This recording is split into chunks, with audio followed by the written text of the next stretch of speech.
मुच्यते पूर्णमदाय पूर्णते ओम पुनरापत् वष्ण्यो विक्रावः ईश मूर्ष सत् क्रतो पूर्णम आहुते नमः स्वाहा।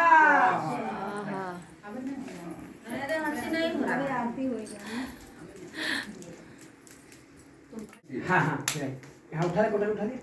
ओम असोपे राम असोपे धर्म असोपे तो सहज धराणी कामने स्म स्वाहा। बोले भगवान की जय, सद्गुरु महाराज की जय।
शांतिरापः शांति रोषद शांति वनस्पति शांति विश्वदेव शांति सामः शांति ब्रह्म शांति सर्वं शांतिरेव शांति शांति शांतिर्भवतु।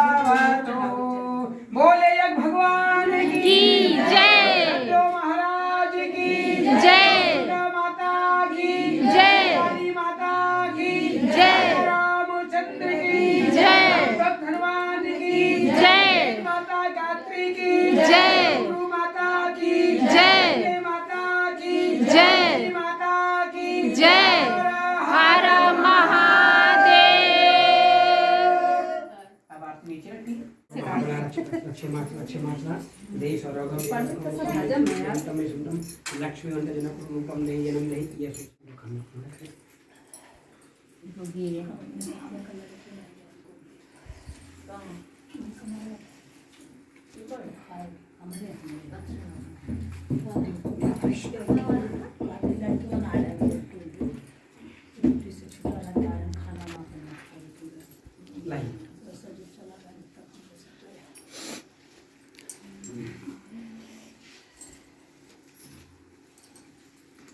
बाबा विष्णु